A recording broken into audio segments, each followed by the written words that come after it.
इंतजार कर रहे हैं। माननीय उच्चतम न्यायालय ने कई बार अपने पक्ष में निर्णय देने के बाद में भी उस समझौते का उल्लंघन किया जा रहा है। जब गुजरात सरकार और राजस्थान सरकार के साथ में समझौता हुआ था, उस समय राजस्थान सरकार ने कोई व्यवस्था बैठी नहीं थी, तो ये समझौता हुआ था कि 10 साल बाद में गुजरात सरकार अपने खर्चे से इस परियोजना से पानी की नहर लगा के उसकी व्यवस्था गुजरात सरकार कराएगी और अपने हिस्से का पानी देगी। लेकिन गुजरात सरकार ने राजस्थान सरकार के साथ, राजस्थान के किसानों के साथ गुजरात सरकार और केंद्र सरकार ने मिलकर कुठाराघात किया और अभी तक वो परियोजना अटकी की अटकी पड़ी है। अब चुनाव नजदीक है, तब वो आपको कोई जुमला बता सकते हैं। अभी लेटर की राजनीति चल रही थी, वो अपने को अभी कोई लेटर दिखा के कर सकते हैं कि हमने ये कर दिया वो कर दिया, लेकिन उसके लिए भी मजबूती से आपका भाई वहां सबसे बड़ी पंचायत के अंदर आपकी मजबूती से पैरवी करेगा। आपने जिन उम्मीदों के साथ माननीय कैलाश जी को यहां से चुन के भेजा और वहां मंत्री भी बन गए, लेकिन आप बताओ बाड़मेर जैसलमेर बालोतरा के लिए कोई एक बड़ा प्रोजेक्ट यहां लाके इन्होंने किया है तो आप बताओ। सपने जरूर दिखाए थे जैसलमेर बाड़मेर और गुजरात को सीधी रेल से जोड़ने का। 2014-15 के बजट में 5,000 करोड़ रुपए भी स्वीकृत हुए थे, लेकिन एक पैसा खर्च नहीं हुआ और वो योजना ऐसी कैसी धरी पड़ी है। बाड़मेर के अंदर एयरपोर्ट का सपना दिखाया, लेकिन वहां काम जीरो।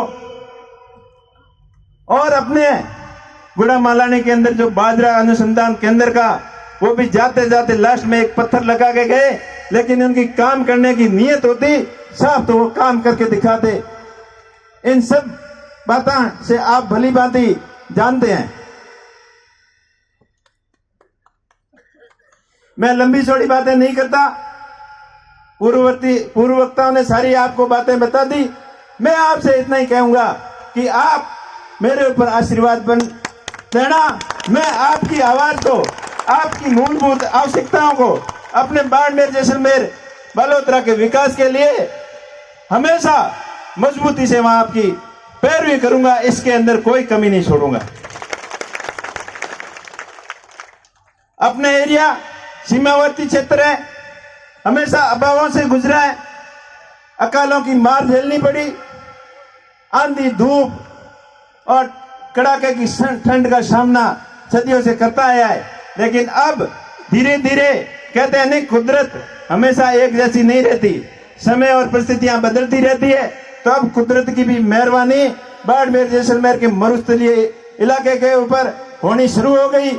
यहाँ काला सोना के रूप में क्रूड और गैस, कोयला, इनके साथ साथ और भी कई बेशकीमती खनिजों के अपार भंडार हैं और उनका शुरुआत हो चुकी है।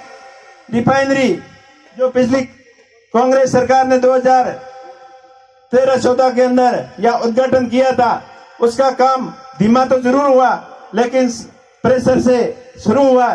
तो इसके बायो प्रोडक्ट हो, सोलर एंड विंड के प्रोजेक्ट हो, इसके संबंधित रिफाइनरी के बायो प्रोडक्ट, बाड़मेर बालोतरा का कपड़ा उद्योग, सारे इन मामलों को लेकर मजबूती से पैरवी करेंगे और बाड़मेर बालोतरा के कपड़ा उद्योग को नई ऊंचाइयों तक पहुंचाने का पूरा प्रयत्न करेंगे।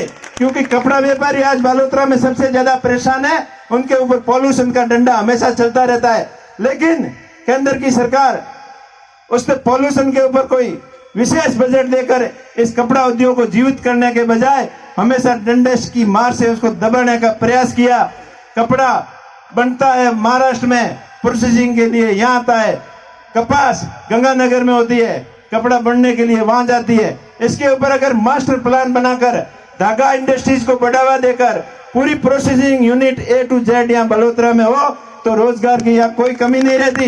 इस नौजवान युवाओं को रोजगार के लिए देश प्रदेश के अंदर भटकना नहीं पड़ता। इन सभी मुद्दों को लेकर मजबूती से आपकी पैरवी करेंगे। अपने राजस्थान की बाड़मेर जैसलमेर की एजुकेशन सबसे अच्छी हो, आने वाले समय के अनुसार एजुकेशन हो टेक्निकल एजुकेशन। अब कह दिए ना कि 10वीं 12वीं पढ़ लिया, पढ़ाई तो घनी की भी, पर पढ़ाई कीड़ियों का मतलब क्या हो? जब आप रिफाइनरी के अंदर जाते हो तो डिग्री पूछते हो, जब विंड और सोलर की कंपनियों में जाते हो तो आपको एक्सपीरियंस और डिग्री के बारे में पूछते हैं, लेकिन वो अपना अभी तक जीरो है। अपने को टेक्निकल एजुकेशन और स्किल डेवलपमेंट के ऊपर पूरा फोकस करना पड़ेगा। उस दिशा के अंदर मजबूती से नए सिरे से डिजिटल एजुकेशन हो, सब तरीके से सकारात्मक प्रयास में कोई कमी नहीं आने दूंगा और आपको ये कभी महसूस नहीं होने दूंगा कि हेमाराम जी के नेतृत्व में जो निर्णय लिया था वो हमारा गलत था, ऐसा आपको कभी महसूस नहीं होने दूंगा। हेमाराम जी का और बाड़मेर जैसलमेर की जनता का हमेशा मान सम्मान में कोई कमी नहीं आने दूंगा, इतना आपका भाई आपको भरोसा दिला रहा है।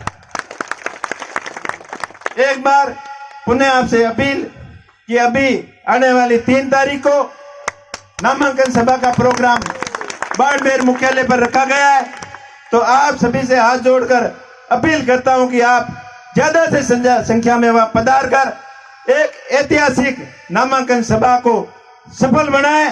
पूरे पश्चिमी राजस्थान ही नहीं, पूरे राजस्थान और उत्तर भारत का मीडिया की नजर बाड़मेर के अंदर होनी चाहिए कि बाड़मेर के अंदर ऐसा क्या भूचाल आ गया, ताकि बाड़मेर के लोग सभी कांग्रेस पार्टी के उम्मीदवार के समर्थन में भारी संख्या में उमड़े हैं, ऐसा संदेश वहां जाना चाहिए।